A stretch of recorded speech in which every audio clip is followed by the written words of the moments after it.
Okay Arjunbhai, આજે જામવાડા rescue સેન્ટરની મુલાકાતે આવ્યા છે, શું મામલો?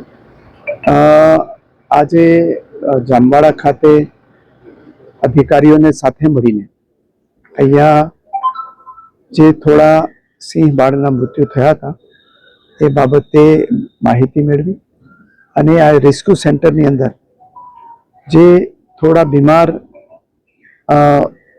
કબ અને લાયન છે એમનું ઓબ્ઝર્વેશન પણ કર્યું. અત્યારે કુલ બંને જગ્યાએ મળીને 17 જેટલા જે લાયન છે એ ઓબ્ઝર્વેશન હેઠળ છે. છેલ્લા 3 દિવસની અંદર કોઈ પણ અઘટિત બનાવ બન્યો નથી અને એ સિવાય બીજા વિસ્તારો જે છે આજુબાજુના એ વિસ્તારોના સિંહ અને સિંહ પરિવારોને એ પણ ઓબ્ઝર્વેશનમાં છે.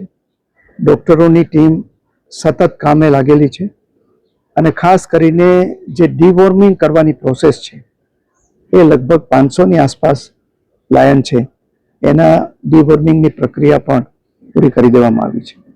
સર, ડમ્પિંગ સાઇટ જે ગીરગઢડા છે, વન વિભાગે વારંવાર મને બોલી લેવા દો. એટલે આ રીતે જોવા જઈએ તો એ અત્યારે કોઈ ચિંતાનું કારણ નથી અને હું વન વિભાગના અમારા અધિકારીઓને, કર્મચારીઓને અને ડૉક્ટરોને પણ અભિનંદન આપું છું કે આ ઘટના તો 28 તારીખે ધ્યાનમાં આવી, પરંતુ એની પહેલાં 19 તારીખથી જ એણે જે પ્રિવેન્ટિવ મેઝર લેવા જોઈએ એ પ્રિવેન્ટિવ મેઝર લીધેલા હતા અને એને કારણે આજે જે છે એ આપણે સ્થિતિને સંપૂર્ણપણે લગભગ કહી શકાય કે એને કાબૂમાં લઈ આવી શક્યા છીએ. અને આંકડો મેં કહ્યું એમ 3 દિવસમાં કોઈ વધ્યો નથી. અગાઉ જે 8 મૃત્યુ થયા હતા બીમારીને કારણે, એ 8 સિવાયના હજી કોઈ બીજા વધારાના મૃત્યુ અમારા વન વિભાગના અધિકારીઓ અને કર્મચારીઓ પણ આપણા માત્ર ભારતમાં નહીં પરંતુ દુનિયા આખીને માર્ગદર્શન આપી શકે એવી ટીમ આપણી પાસે છે.